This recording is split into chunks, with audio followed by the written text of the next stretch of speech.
Así que conocemos la realidad de uno de los principales distritos de la República Argentina, como es La Matanza, ¿no? Le pido que le dé mi gratitud una vez más a ella, a Fernando Espinosa, a Silvia, la secretaria de Cultura, porque estuve ayer en La Matanza con el libro y fue una experiencia formidable. Estoy muy agradecido a la señora Magario, así que le dejo mi saludo también y a usted un abrazo y nos reencontramos mañana. Con mucho gusto, hasta mañana, Víctor Hugo, ¿eh? Señoras y señores, aquí comienza Minuto 1 en la pantalla de C5N, la realidad, lo que otros no te cuentan, lo que otros te ocultan. Aquí diariamente te lo marcamos, te lo mostramos, como lo venimos haciendo desde enero de este año con la realidad. Muchos temas para hablar hoy, tenemos que realmente un programa muy interesante.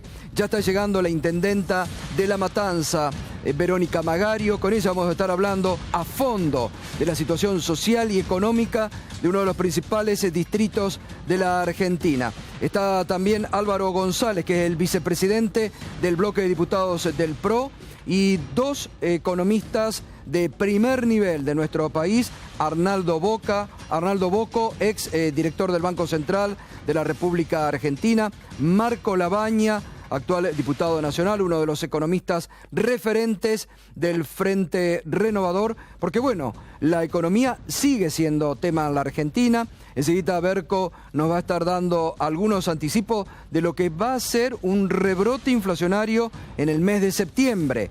Algo que el gobierno, Prat-Gay había dicho, ya está, no es problema, está controlada la inflación. Parece que no es así. Parece que sigue siendo un problema, como lo marca el presidente del Banco Central de la República Argentina en varias oportunidades, y lo ha reiterado también durante la semana pasada en el Davosito. Una nueva agresión peligrosa en este caso, un nuevo acto intimidatorio contra la jueza Martina Fort. Ocurrió el viernes y enseguida se lo vamos a mostrar en exclusiva las imágenes de la nueva agresión, del nuevo acto intimidatorio contra la jueza federal de San Martín, Martina Fort. No le bastan con las intimidaciones públicas que le han hecho, no le bastan con las amenazas de juicio político, con el apriete político que se está comiendo la jueza Martina Fort y también judicial por fallar en contra de lo que el gobierno pretendía. Y a esto se va a sumar, enseguida lo vamos a escuchar, otro apriete a un juez. Es tremendo los aprietes desde el gobierno hacia jueces que no piensan como el gobierno.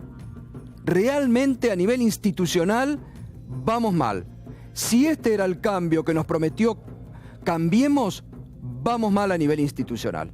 Hoy el juez de La Plata, juez federal de La Plata, el doctor Carlos Rosansky, salió a denunciar persecución en su contra.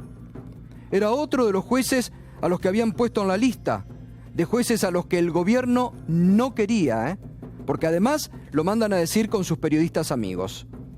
En esa lista, como se sabe, ya está el juez Casanelo, está la procuradora Gil Carbó, está el doctor Rafecas, se ha sumado la doctora Martina Fort y ahora Carlos Rosansky. Enseguida vamos a estar escuchando hoy una dura declaración que ha hecho el doctor Carlos Rosansky. Y enseguida vamos a estar mostrando las pruebas de la nueva agresión y el acto intimidatorio. Obviamente está judicializado ya. Hoy tuvo que ir a declarar ante la Fiscalía el hijo, porque fue una agresión que involucró al hijo de la jueza Martina Fort.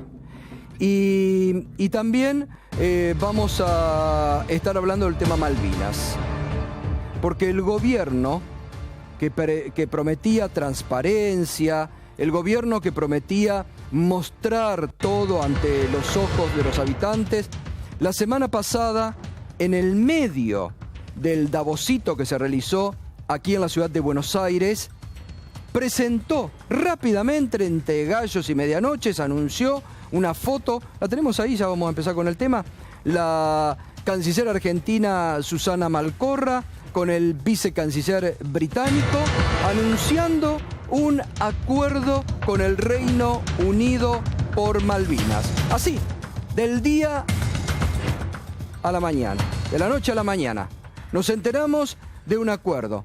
Que claro, a ver, primero que Malvinas, que es nuestro hashtag de hoy, bajo el título Malvinas no se negocia, Malvinas es y ha sido ya una política de Estado para la República Argentina. Con el tema Malvinas no hay que innovar en nada. Solo sentarse a presionar al Reino Unido para, como año tras año lo viene marcando el Comité de Descolonización de la ONU, se sienten a negociar con la Argentina por la soberanía en torno a Malvinas.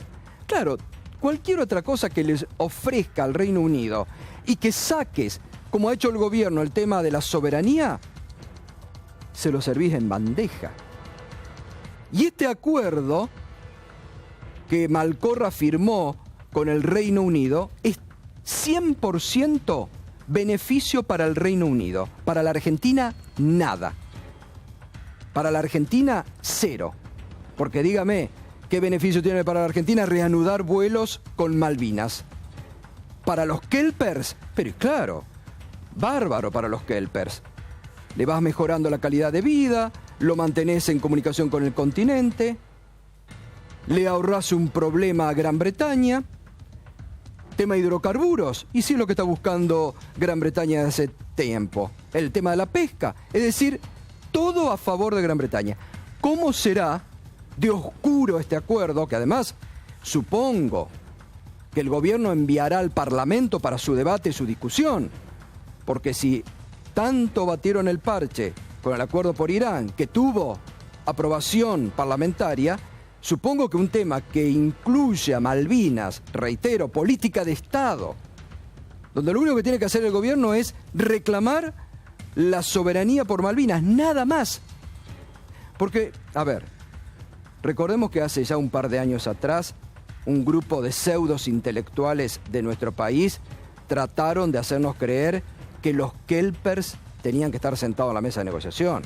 Los kelpers acá son convidados de piedra.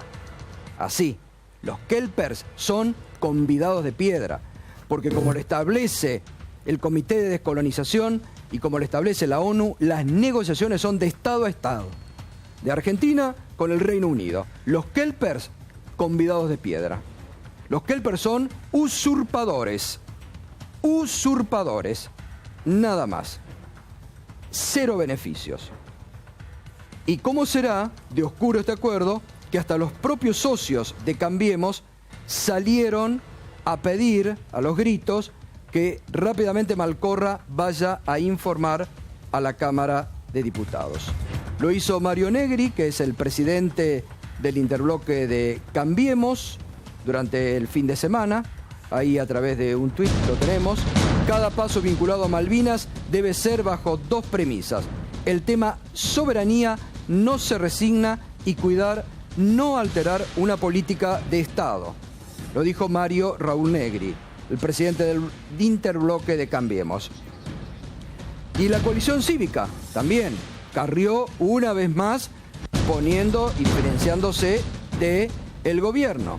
La coalición cívica ARI expresó su preocupación por el acuerdo con Gran Bretaña por Malvinas y requiere que sea tratado en el Congreso de la Nación. Han pedido que Susana Malcorra vaya a el Congreso. Gato, y sí. Buenas noches. Hay una treta legal, normativa, diplomática en esto. ¿Cuál es? Tiene razón Pinedo en que no se firmó ningún acuerdo nuevo. Lo que se firmó fue una declaración y lo que se hizo fue reflotar los acuerdos que ya se habían firmado. Esto me lo explicó un diplomático esta tarde, porque no entendía yo cómo se le pueden dar beneficios a las petroleras, por ejemplo, que quieren explotar el crudo de Malvinas, sin firmar un acuerdo. Y lo que se hizo fue reflotar los acuerdos de la era Winnie Pooh. del 89, 90, 91. Bueno, que era todo beneficio para Gran Bretaña. Exacto. Todo beneficio para Gran Bretaña. Para la Argentina, cero beneficios. Si vos buscás, luego lo hice durante la tarde, en la Biblioteca Digital de Cancillería, los acuerdos firmados en esa época son sobre los 3 temas que más les interesan a los kelpers, claro, y a los británicos, que son petróleo, pesca y turismo. Exacto. Por eso es que, dice Pinedo, no firmamos ningún nuevo acuerdo, pero en realidad lo que hicieron fue acuerdos que se habían dejado caer con el cambio de política exterior de los últimos 15, 20 años.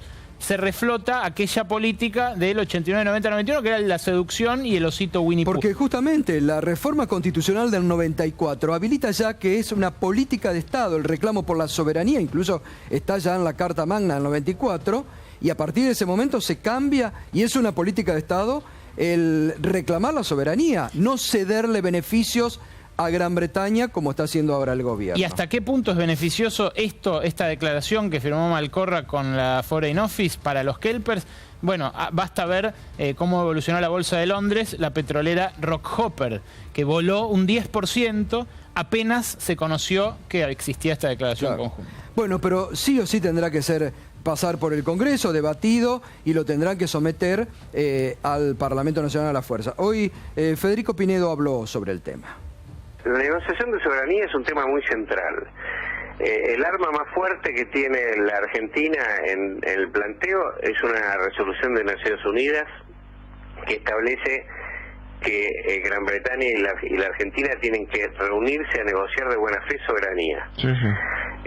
Y la Argentina todos los años le dice a los demás países: quiero que me apoyen en esta posición y que convoquen a Inglaterra a que cumpla con las Naciones Unidas y se siente a negociar de buena fe y soberanía. Hasta ahora no lo hemos logrado, pero esa es la política y ese es el interés nacional. O sea, la negociación de soberanía es absolutamente indispensable. Eso es lo que queremos como país y eso es lo que queremos hacer como gobierno. Ahora, eso está fuera de discusión. Pinedo ha salido a aclarar un poco porque se creó, reiteramos, durante el fin de semana, gran bolonqui entre los propios socios de Cambiemos, los radicales, que reclaman desde hace tiempo mayor participación. Fíjese que Ernesto Sanz durante el fin de semana otra vez salió a diferenciarse del gobierno, a decir que el gobierno se ha equivocado por seguir a Jaime Durán Barba y por no seguir con más política.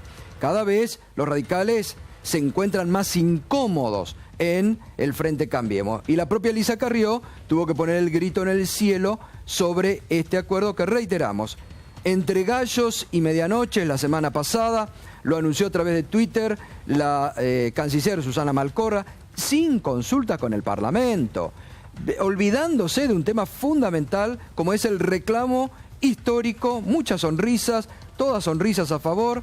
Bueno, no vaya a ser cosa que así como le pidieron perdón a los españoles, vayan a pedirle perdón a Gran Bretaña. Por favor, eso no. Bueno, nos metemos en el otro tema de preocupación institucional.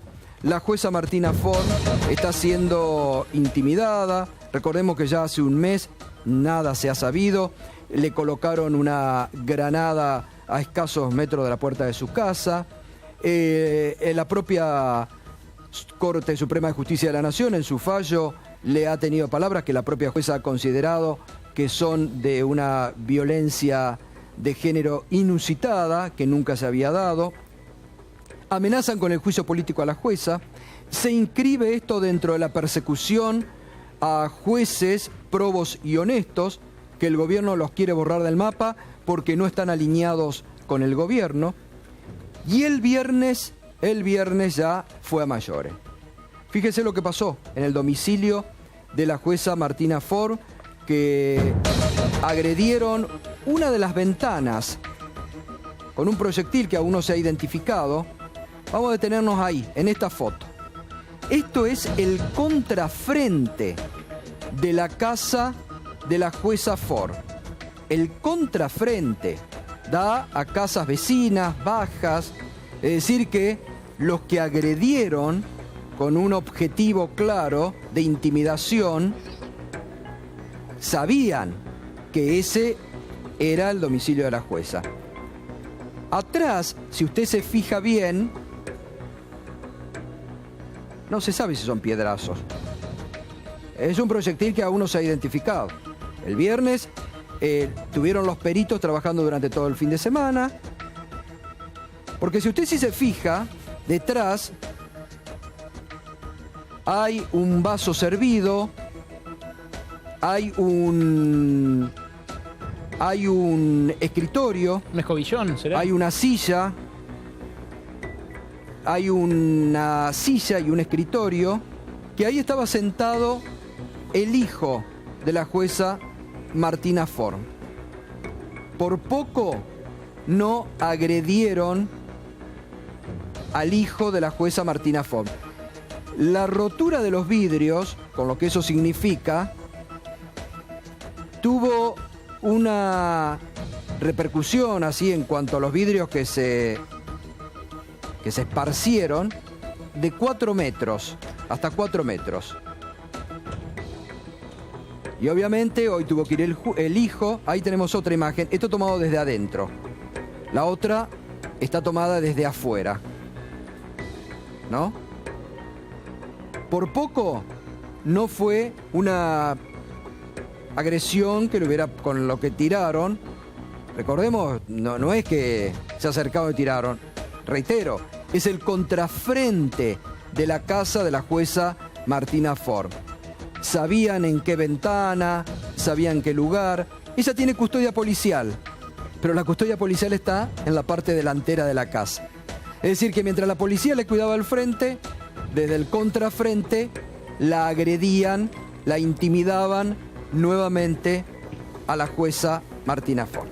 Reiteramos, hoy tuvo que ir a declarar ante la justicia a su hijo, porque era el que estaba sentado allí, que por poco no fue directamente agredido, con eso que se está tratando de establecer, que es lo que le arrojaron desde el exterior hacia el interior de la casa de la jueza Martina Fort. Gato, yo vivo a la vuelta de la casa de la jueza y me contó la jueza justamente que ella misma hizo su propia averiguación. Fue a un taller mecánico que está exactamente en la Ochava, para averiguar si no había sido un accidente doméstico, es decir, si no se les había escapado un bulón o algo del taller mecánico. El taller mecánico lo descartaron, así que efectivamente la propia jueza primero no quiso creer en una agresión provocada, pero ya después de hacer su propia investigación en el barrio, decidió que sí, que efectivamente esto ameritaba una investigación judicial. Bueno, es la que se ha puesto en manifiesto, por eso decía hoy el propio hijo es el que ha tenido que ir a declarar. Bueno, Berco, ¿qué pasa con la inflación de septiembre? Números que devuelven la alarma, Gato, porque el gobierno ya estaba celebrando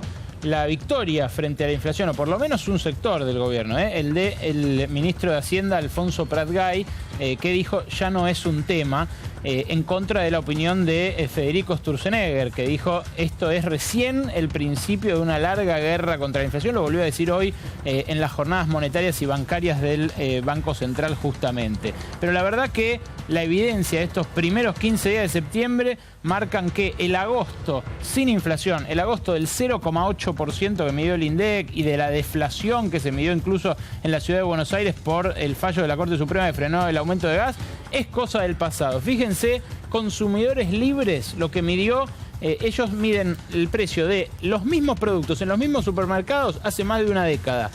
Y en primera quincena de septiembre detectaron este aumento 1,31% frente a la quincena previa, la segunda de agosto, que había dado 0,5 nada más de inflación. Es prácticamente el triple quincena contra quincena. Claro que son variaciones muy volátiles las que se dan en 15 días, pero fíjate las variaciones que hay hacia arriba y hacia abajo en las siguientes placas. Hubo aumentos de productos envasados, sobre todo alimentos envasados, que llegaban hasta el 27%, tapa para empanada, azúcar 10%, saquito de té 9%, aceite 8%. Bajaron también algunos precios, porque siempre hay precios que suben, precios que bajan, pero fíjate lo poco que bajan los que bajan. ¿Y cuáles son también? Son sobre todo alimentos frescos, acelga, manzana, manteca, jabón de tocador, que es un producto de tocador de limpieza, pero envasado, digamos, hecho por empresas grandes. Pero en todos los casos las bajas son apenas en el margen. Y otro que encendió las alarmas, ¿sabés quién fue, Gato? Sí. Me gusta que lo digas vos, por cómo lo pronunciás. ¿Quién? Un exministro de Economía, Calvo. Sí. Domingo Felipe Cavallo. Exactamente, Cavallo. Que hoy anticipó que le dijo al gobierno, viste que lo tienen una especie de asesor virtual porque es columnista de la agencia Telam, ¿no? Sí, sí, claro. Y hoy salió a advertirles que ojo con el rebrote inflacionario. Exactamente. Y este es el gráfico que mostró, el que les quiero mostrar ahora. El rebrote inflacionario ya se dio en la primera quincena de septiembre, según esta medición que es de Price Stats. Price Stats es una consultora que le entrega a Federico Sturzenegger en su casilla de mail todos los días una medición de miles de precios y que le va dando el pulso diario de la inflación. Y fíjate vos la curvita, cómo va bajando. Esta es la inflación de los últimos 30 días. Fíjate cómo en las semanas de agosto había bajado hasta tocar el 1%, incluso había perforado esa barrera del 1% sobre inicios de agosto, y luego cómo repunta en la primera medición de septiembre, que es la anteúltima, y en la segunda medición de septiembre, que es la última, ya en ambos casos por encima del 2% mensual. Vale. Esto es lo que advirtió Cavallo y lo que muchos economistas están prestando la atención. Muy bien, por eso bien lo decía Sturzenegger, ¿no? Era un problema que no estaba superado, el de la inflación. Bueno, decíamos al inicio, sumado a la nueva agresión a la jueza federal Martina Ford, el nuevo intento de intimidación en su contra, hoy se sumó el doctor Carlos Rosansky, que salió a denunciar lo siguiente. No hizo falta cambiar el Poder Judicial, porque muchos de los jueces que estaban en aquella época estaban de acuerdo con el terrorismo de Estado.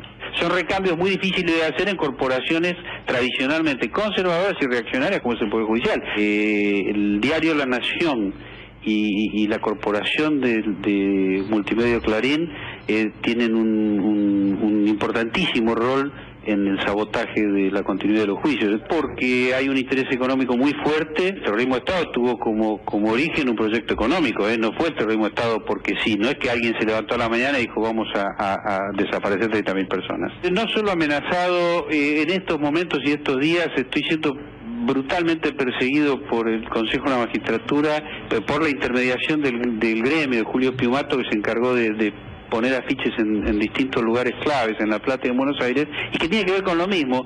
Las amenazas comenzaron hace 10 años, cuando desaparece Jorge Julio López, el mismo día, y fueron durante estos 10 años y son al día de hoy. Bueno, allí entonces la denuncia que hoy formuló el doctor Carlos Rosansky, que está siendo perseguido, dice, por el gremio de Julio Piumato y por el Consejo de la Magistratura. Y antes de ir ya Verónica Magario, que ya está aquí con nosotros, la intendenta de La Matanza, volvió una noche, como dice el tango, pero no lo vamos a cantar.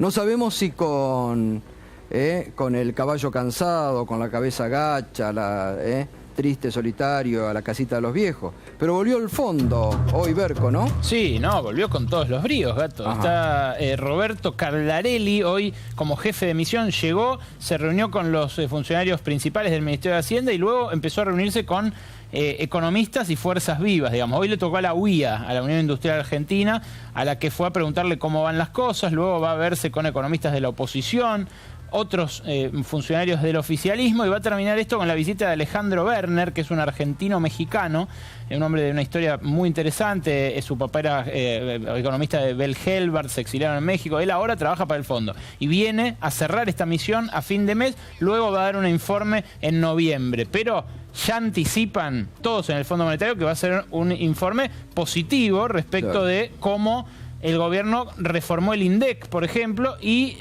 cómo evolucionó en sus principales políticas, la eliminación del control de cambios, la baja de retenciones y demás. Lo que puede llegar a recibir críticas el gobierno es por el déficit fiscal, como le critican incluso algunos economistas de Cambiemos a Prat Gay, pero eso recién lo vamos a ver en noviembre. Por lo pronto hoy el símbolo fue muy fuerte. Volvió el Fondo de Argentina con una misión que simplemente para revisar las cuentas. No es que van a dar una recomendación al final, no es vinculante, no hace falta seguirla, pero como símbolo, hoy fue el regreso. Después de 10 años exactos, la última revisión fue en 2006 con Néstor Kirchner. En ese momento lo felicitaron en 2006 a Néstor Kirchner por los números fiscales, por el superávit, pero después vino el divorcio y la ruptura que duró 10 años.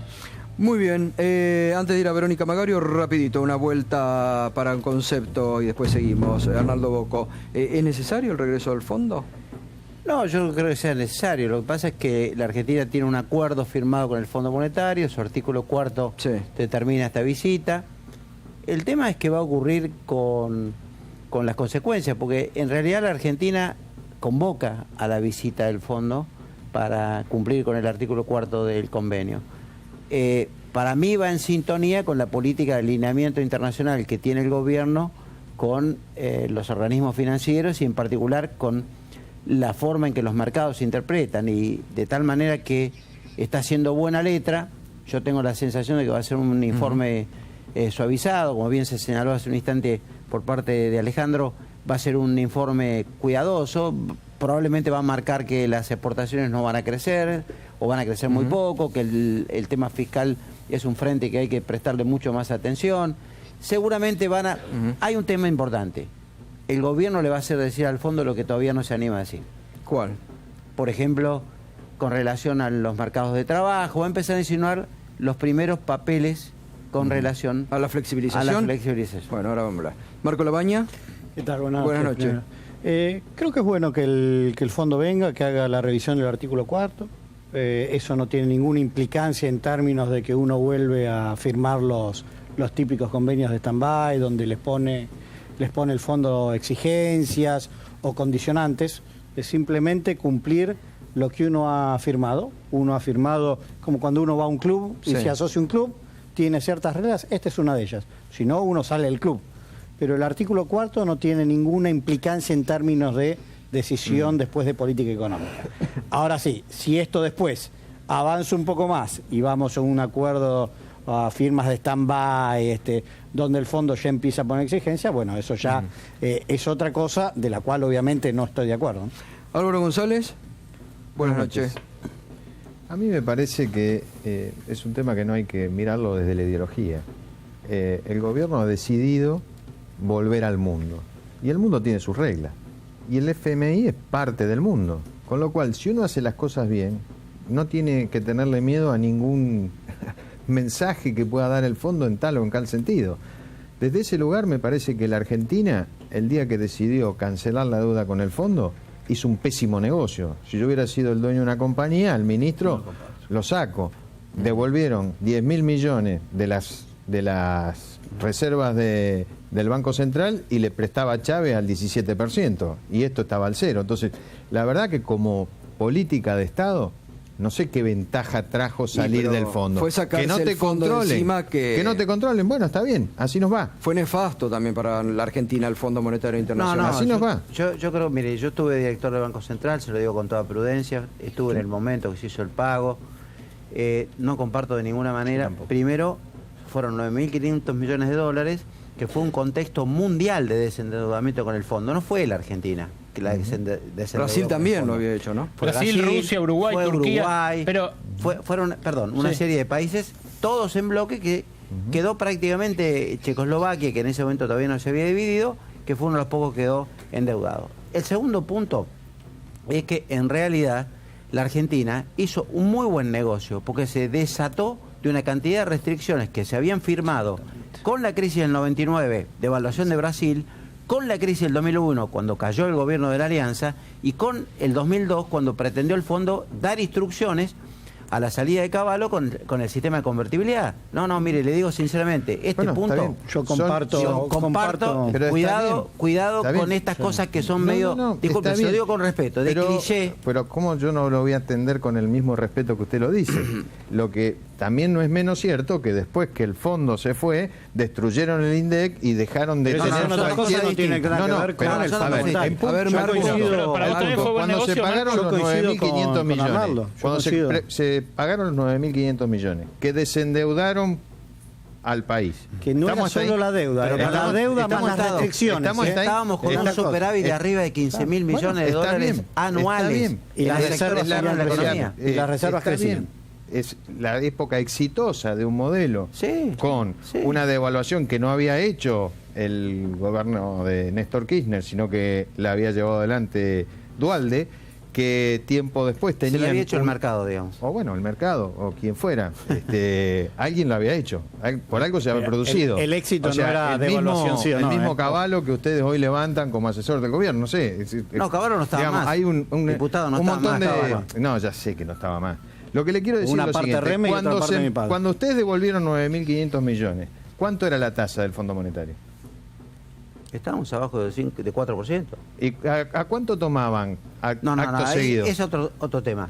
No, bueno, lo mismo. Pero si yo tengo una empresa y devuelvo un crédito barato y me financio con un crédito caro, no. La emisión de bonos que se hizo, por la cual se compró por parte de Venezuela, que tuvo una tasa más alta, fueron bonos de corto plazo, comprados en el mercado spot.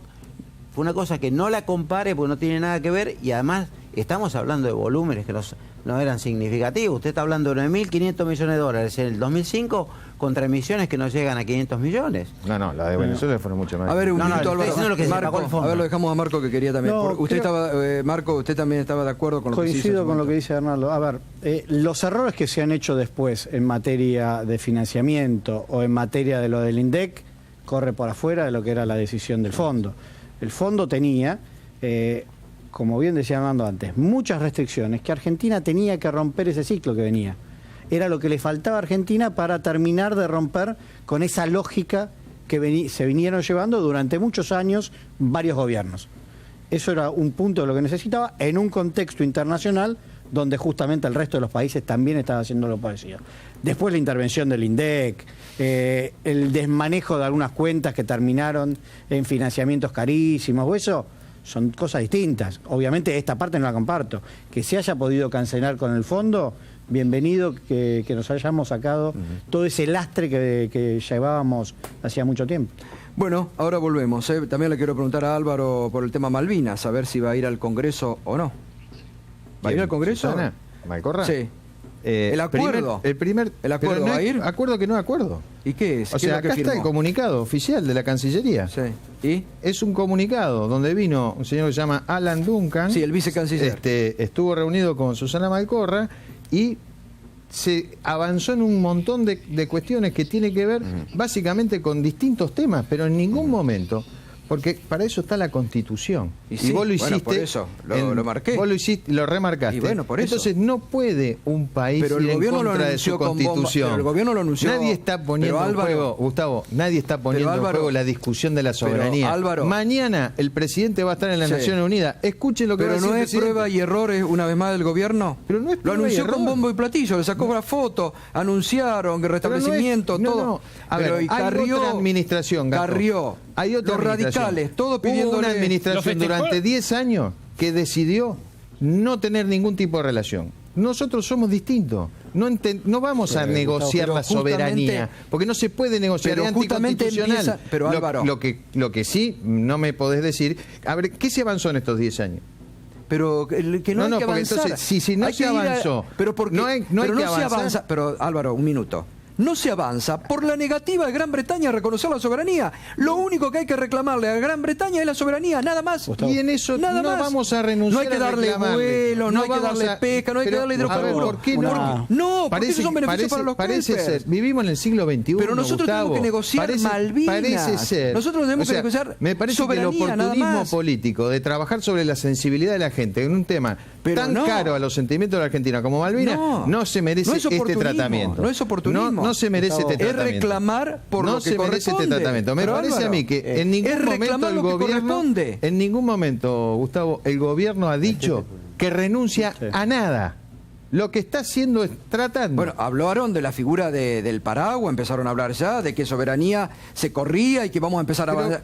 Hay un organismo que es Naciones Unidas, sobre el que se viene trabajando en este tiempo desde hace muchísimos años. Y de ahí no se va a mover la posición argentina. Bueno, me alegro. Mirá lo que dice. Yo creo que había otra cosa. Permíteme leer simplemente dos líneas de lo que sacó el gobierno, el llamado gobierno de las Islas Falkland, en un comunicado que dice que acoge con beneplácito el acuerdo por parte del gobierno de Argentina para eliminar los obstáculos que limitan el crecimiento económico y el desarrollo de las Islas Falkland. ¿Me permitís, Gustavo? Ellos lo interpretaron así. Bueno, yo un primer punto. Me remito a lo del comunicado oficial. Ahora voy al comunicado. A ver, un primer punto que tenemos que tener claro es que si hay una de las pocas políticas de Estado que tenemos es el tema Malvinas. Sí, obvio, por eso lo remarqué. En tema Malvinas no tiene que haber duda alguna. Y esto que se firmó, se comunicó, claramente trajo dudas. Cuando uno habla de soberanía de un país, o la soberanía, no está hablando simplemente de la banderita que clava en el piso del territorio. Está hablando de sus recursos naturales, de su aprovechamiento. Entonces, si nosotros estamos dispuestos, según el comunicado, a tener una explotación conjunta de temas petrolíferos o de los recursos del mar, claramente estamos hablando de soberanía. Entonces, esa es la preocupación. Y que sea un comunicado. Estamos resignando soberanía. Estamos resignando soberanía. No hablando de soberanía. Bueno, estamos resignando. Claro, no la tenés hoy.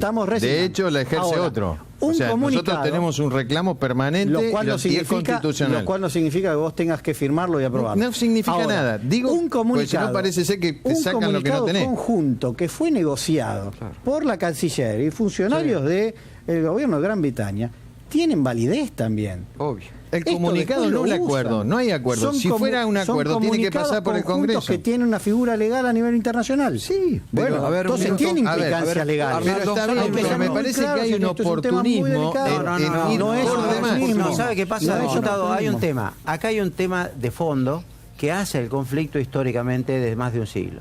Es el tema petrolero. Claro. Primer punto. Usted no puede negar que esto sienta bases de un cambio y flexibilización de la rudeza con que la Argentina siempre trató, porque hubo un organismo donde va a hablar el presidente, usted dijo mañana, que es Naciones Unidas, que viene teniendo una posición filosófica sobre el tema de los conflictos limítrofes, o en este caso de la soberanía sobre Malvinas. Primer punto. El segundo punto está el tema de pesca. Entonces, hay otro segundo conflicto económico. Y el tercero es turismo.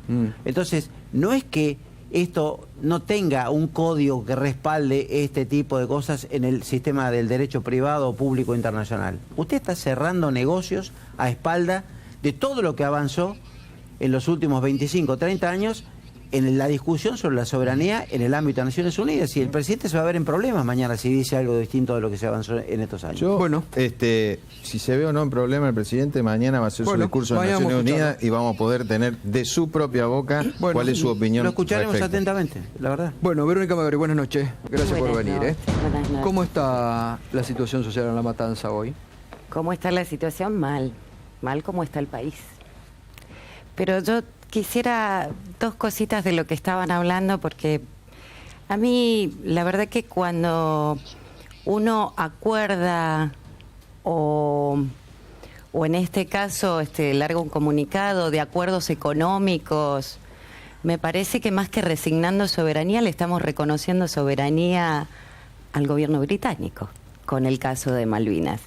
Me parece que cuando uno hace acuerdos con Chile, hace acuerdos económicos y reconoce la soberanía de Chile en su país y nosotros de la Argentina.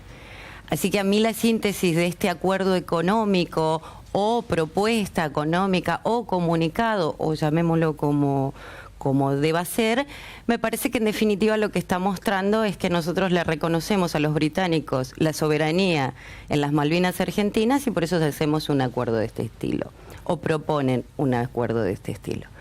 Y la segunda cuestión que no quería dejar pasar, a mí el FMI me hace acordar a endeudamiento. Y además de endeudamiento, me hace acordar a esas famosas recetas que decíamos del FMI que nos condicionaba cómo teníamos que gobernar, cómo teníamos que llevar adelante nuestra economía y cómo debíamos llevar adelante hasta nuestra propia soberanía e independencia económica. Y cuando uno vuelve a ver al FMI circulando en la Argentina y haciendo un análisis, yo pensaba recién mientras hablaban, ¿no era inversiones lo que teníamos que traer a la Argentina? ¿O solo estamos pensando otra vez en la vuelta al endeudamiento en forma permanente? No hay economía que sobreviva así. Digo, nosotros esto lo hemos visto en la Argentina.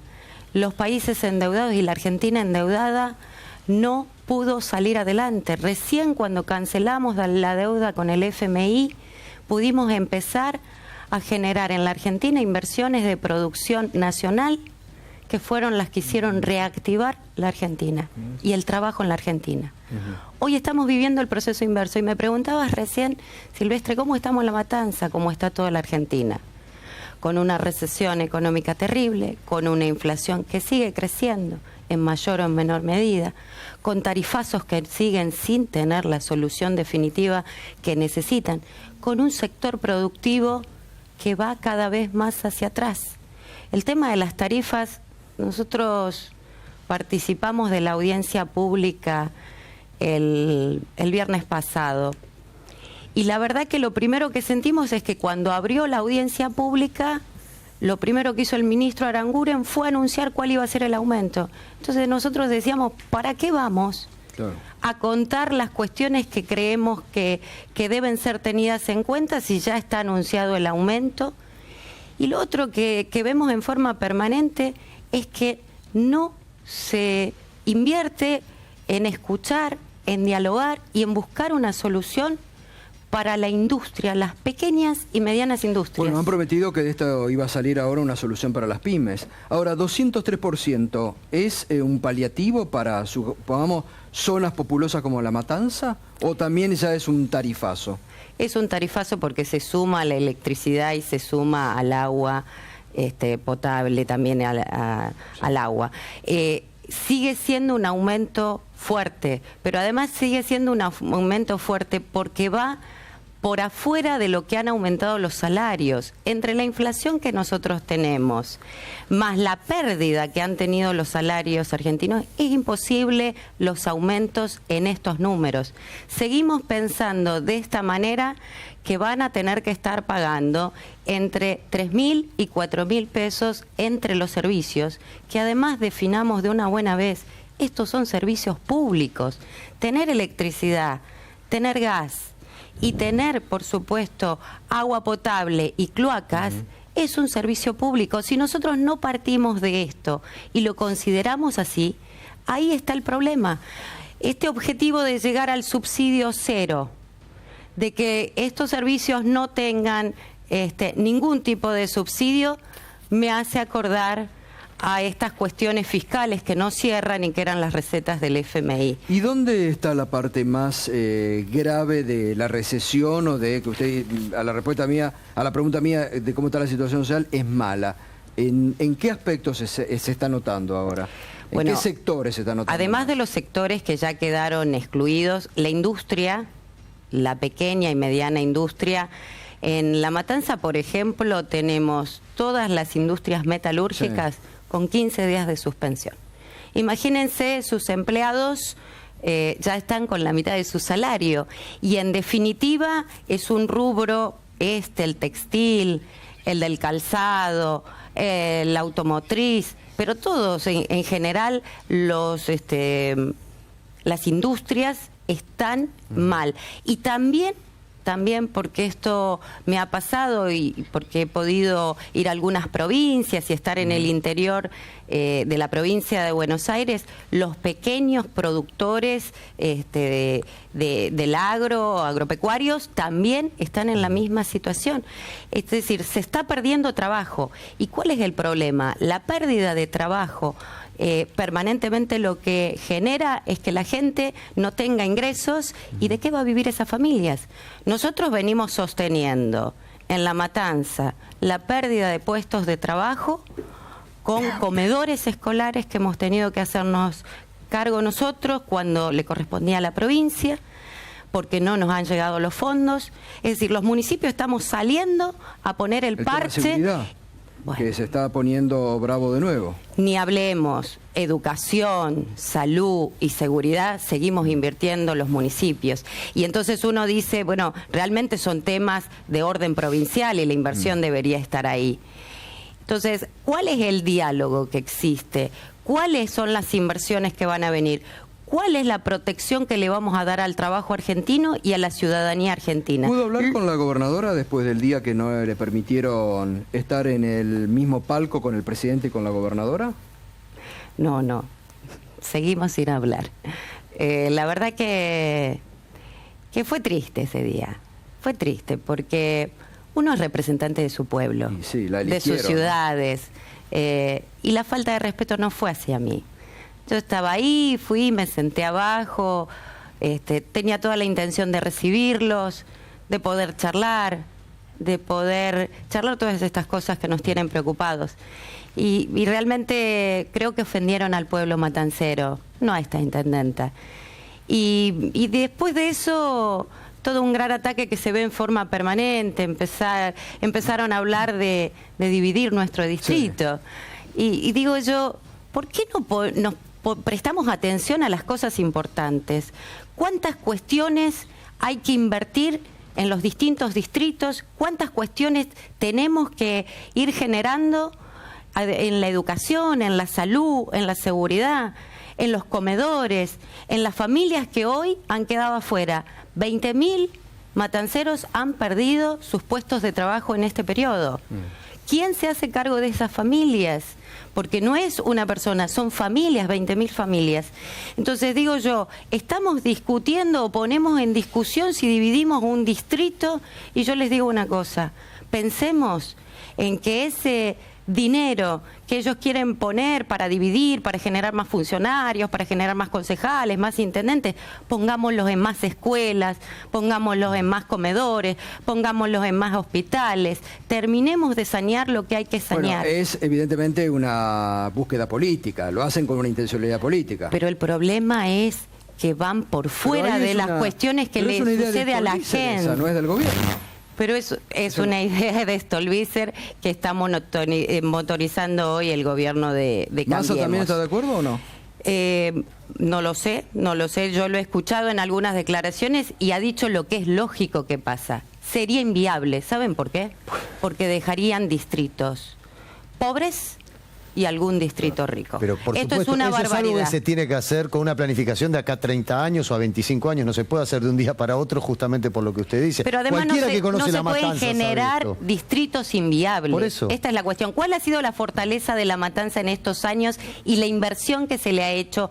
1 millón de habitantes, la mitad de la población ha tenido agua potable, los asfaltos, los hospitales, las escuelas que hemos hecho. ¿Por qué hemos podido fortalecer eso?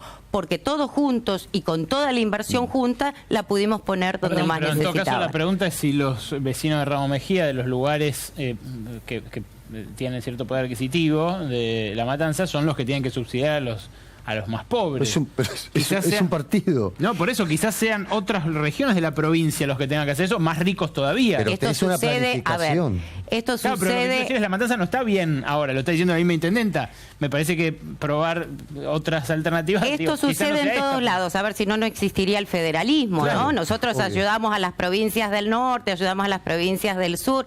El federalismo existe. Y en nuestro propio distrito ha sido así, nos hemos ayudado entre todos. Porque además, el que haya crecido las ciudades aledañas a Ramos Mejía también ha hecho que Ramos Mejía pueda crecer. Entonces, esa es la fortaleza. Si no, pensemos en la capital federal, una ciudad muy grande, también con desigualdades en sus barrios, que deberíamos dividirla. Me permite, a todos hacemos una pausa y enseguida nos metemos con el tema de inflación y el debate. Vuelve la inflación, está controlada como dijo Prat Gay. Enseguida volvemos aquí en Minuto 1 y todo el debate de actualidad.